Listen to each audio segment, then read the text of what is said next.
There's lots of images of pears. This is just one side view image. I'll provide a link to that. And we're going to do this in 2 videos, I think. We're going to model this time, and next time we'll do some very basic texturing, and it'll look something like a pear. And I will say that I had a go at this earlier, and my daughter, who's 2.5, this morning, when she got up, she looked over at my computer screen and she said, "A pear." And so I think I succeeded because she thought it looked like a pear. It wasn't this image, it was what I tried. So I'm going to show you how I would go about modeling this. All right, and it's going to be simple and fun, and it's going to look something like a pear, but not exactly like a pear. So if you're into that kind of thing, let's do it. Cycles render, 2.79B blender for now. Select everything and delete it. Okay, I'm going to look for the front 1 and 5. Let's bring in that background image because we're going to trace it. All right, so you could use whatever. I'm going to switch to just front view and open that guy up. There it is right there. This is the one that I'm going to use. All right, so we're just going to move this along so it's roughly centered, and we are not going to do this exactly. We're just going to have some fun here. Something like that. Okay, now there's different ways of doing this. The most fun way, and the way that I like to do it, is like this. Shift A, mesh plane, rotate X90, go in, vertices selected, Alt M, merge at center. So I have 1 point right there, and here we go. I'm going to hit E and then G to grab. E and G. E and G, and we're not going to spend a lot of time. Don't get too caught up in this. Just go for it. Outline this pear. Just like this. I'm not really worried about polys. I'm not trying to make this overly low poly. It won't be too bad. I don't know if I like that there. You can just select a point and hit G and move it. E and G, E and G. Now, I am keeping in mind this axis right here. This is the Y axis because I'm in front view. E and G, and I come up, move that down a bit, E and G. Come over here, and I'm going to dip down just a little bit. Well, that's actually quite a bit, as I come back towards the Y axis. Okay, and you can always grab some of these points and manipulate them the way you like. Okay, so I'm a little bit aware of this point. I'm not crossing the Y-axis here. I'm going to come back here, and that one I think is right on the Y-axis, so that's okay. So this is the profile of my pear. So what I'm going to do though is I'm going to select that last point there and the first point. I'm going to hit N, and I'm going to make sure that, what do I want? X is 0. Okay, the X right there. Okay, I'm going to come over to my modifiers, and I'm going to click on Add Modifier and the Screw Modifier. It's going to go like this, and then I'm going to choose Y. Okay, now, at this point I can look up here and I'll see that. I'm not too worried about the bottom because we're not really going to see the bottom. And I'm not worried about the discoloration of the polys. So I'm going to come back here and grab that point and I'm just going to look from the front and in wireframe, I think, just to have a sense of this. And what I'm actually going to do is I'm going to take that point, I'm going to pull it towards the middle, although I'm going to have a stem there, no one's going to see it.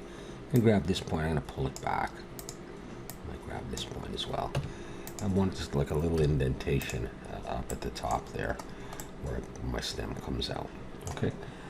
We're also going to put on subdivision surface. I'm going to go for 2, and it's going to look like that. Okay. I might actually come back, front view, and wireframe. And the more I think about it, I might just shape this a little bit more, you know, whatever. Maybe I made that a bit worse, but like I said, that stem's coming out of there, so no problem. So I'm going to go ahead and apply the screw modifier here. Okay, hit apply, and I'll go back into edit mode and select it all, and Control N, or however you get to recalculate polys if you're in version 2.8. And this is what we have. All right, so now let's come in, and I'll select that vertex and Shift S, cursor to select it. Bring my 3D cursor right to there. With my 3D cursor there, I'm going to go Shift A, Mesh, Cylinder. I'm going to switch the vertices to 18 and cap fill to nothing. Edit mode and wireframe. And I'm going to just hit S to scale. And I'm going to bring it down to a reasonably, I think a reasonably thin size.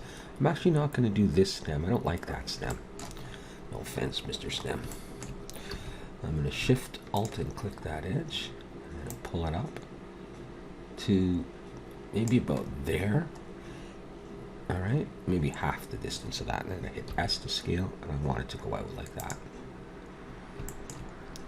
And I'm going to hit E to extrude, come up a little bit. It's like this. E to extrude, I'm going to come up a little bit more, maybe about the same distance, and I'll hit S to scale. Do that. All right, I'll go back out of wireframe. So I'm not following the background.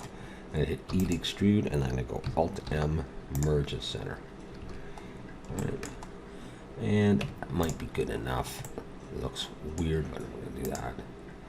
I'm going to hit the subdivision surface of 2 and smooth. And I have that, and I prefer that as my cartoon stem. I'm not quite done. I will scale this in the Z a little bit bigger. Let's see where the bottom is. Okay, we can scale it as much as you want. So maybe it's 3/4. I'm going to come in here and have a look at this. I want to select a couple vertices on the top. That's good enough. There we go. Okay, I'm going to turn on proportional editing and just leave it the way it is. I'll zoom out a bit. I'm going to pull up in the Z, but I'm going to roll my mouse wheel up small. So it kind of goes like that, a little bit weird. I'm going to get a bit of weirdness in this stem. That kind of thing. And just distort it a tiny bit like that. That's fine. Okay, with my 3D cursor still there, I'm going to go Shift A. We're going to curve path.